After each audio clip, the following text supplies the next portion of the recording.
Genesis is such a wonderful and complex book with all these stories of origins. And one of the main stories in it, of course, is the story of Abraham. And in the book, Rachel has included a set of 10 poems that deal only with the one story of Abraham and Isaac, and Abraham taking Isaac up the mountain to sacrifice him. And I think this is one of those stories that all of us just get chills about and say, I just can't deal with this story. So we don't have time today to read all 10, but I asked Rachel to pick one of them and to talk about it a little bit. So, do you want to read it and say something first? Whatever you want. Let me offer a couple of very short classical midrash, and then I'll move to my own. So the story of the binding of Isaac is incredibly rich with midrash. There are volumes of midrash that try to explain and make sense of this story. Some of the classical midrash bring a new character into the story called Hasatan, which means the adversary. You may be more familiar with him as Satan. He's a midrashic figure. He's the one who says to God, Abraham's not really so pious. I bet if you really pushed him, he wouldn't be as pious as you think. Here's one classical midrash. This comes from, I think, the 4th or 5th century. Ishmael said to Isaac, I am more beloved than you, for I was circumcised at 13 years, but you were circumcised in your infancy when you couldn't protest. Isaac said to him, all that you gave to the Holy One, blessed be he, was 3 drops of blood, but I am now 37 years old. If the Holy Blessed One were to ask me to be slaughtered, I would not object. The Holy Blessed One said to him, this is the hour. And God tested Abraham. So that gives a very different cast to the story. Here's one other one. When Abraham returned from Mount Moriah, Satan became infuriated. He had not gotten what he desired, which was to thwart the sacrifice of Abraham. What did he do? He went to Sarah and asked, did you hear what happened in the world? She answered, no. He said, Abraham took Isaac his son and slaughtered him, offering him up on the altar as a sacrifice.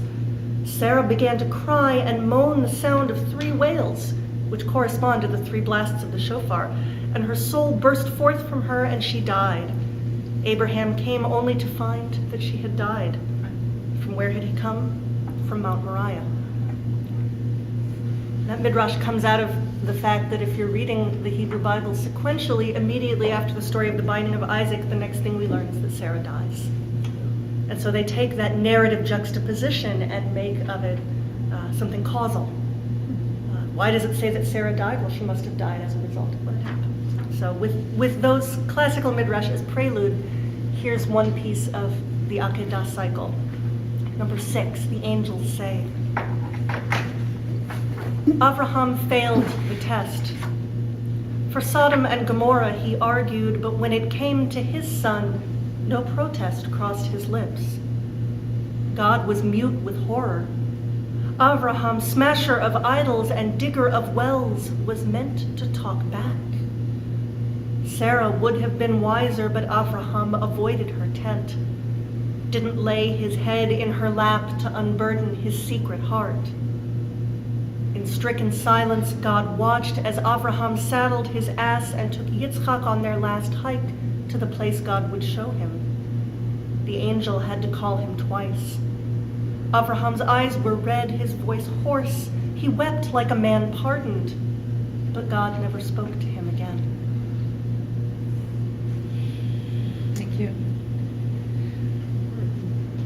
We can go back to this in the discussion period, but I wanted to ask you, do you think of Abraham as a real man, as a historical figure, or do you think of him as a character in a famous story, in a myth, whatever? Abraham is very real to me. I have a sense of him. He feels to me like someone I know.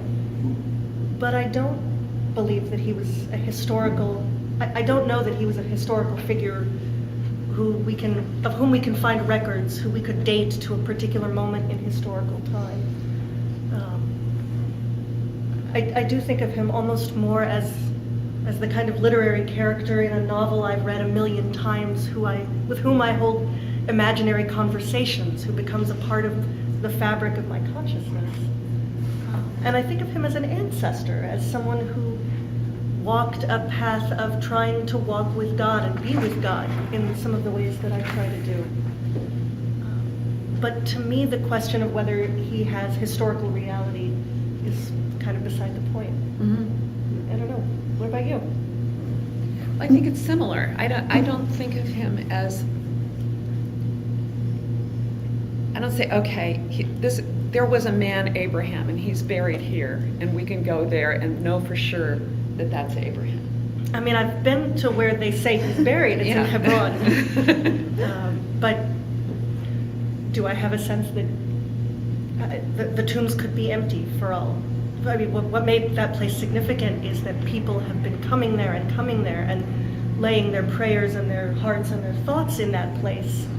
And in that way it becomes a pilgrimage site. But is Abraham actually there?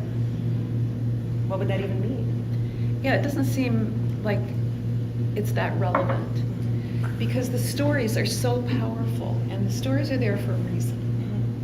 And I think they're meant for us to, over our lifetimes, unpack again and again and again and untie. I mean, I'm sure that before you became a mother, this story probably was different for you. And one of the things that I like about the way Rachel dealt with this cycle is that she does look at it from the points of view of the different characters in the story. It's not all this point of view. So that's interesting. I'm glad. Yeah. I'm glad.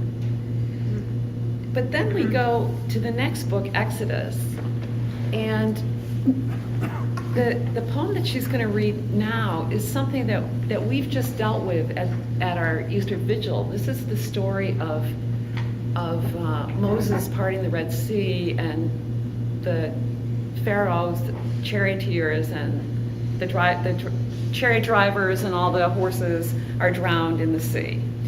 And every time we read this or sing it, because we often sing it, I say to myself, this is one of the worst stories I've ever read, and I really don't want to do this.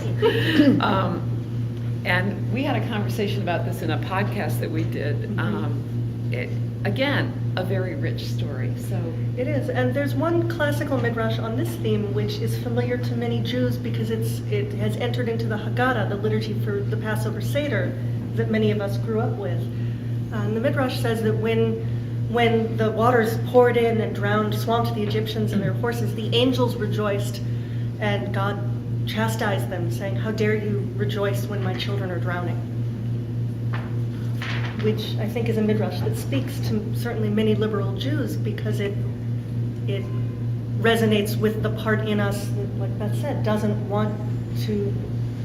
relish the triumphalism of saying, "Rah, rah, our God killed all those guys."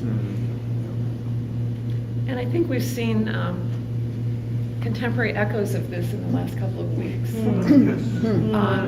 Should we ever be joyful at a death? Is this what God desires? It's very hard for me to... Nearly all America was rejoicing in the death of a sinner. I would say not all America. I said nearly. There were a few voices. Certainly All North America. some of America on the news, to be sure. You know, in my own thinking, I would never want to say to anyone who had suffered trauma that they should not find closure where they may. And so for those who had suffered losses in 9/11 and found some measure of healing in the news, I would never want to take that away from them.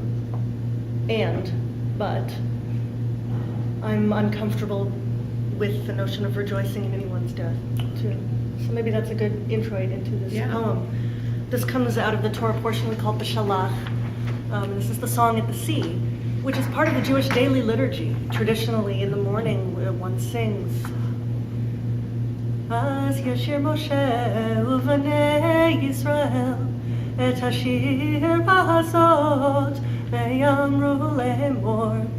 So sang Moses and the children of Israel this song. And this is what they sang. I will sing to God and exalt him at the death of the Egyptians in the sea.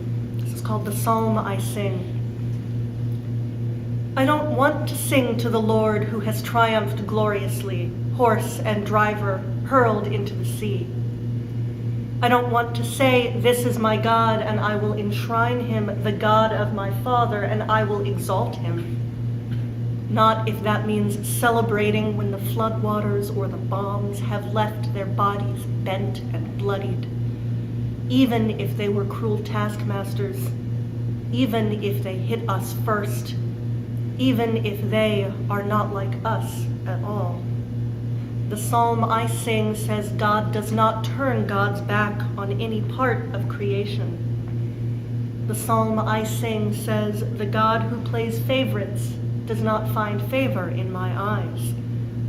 I praise God who thundered at the angels for daring to rejoice when God's children were drowning. God who demands we wake up, face what we have permitted, bandage the bleeding with our own hands.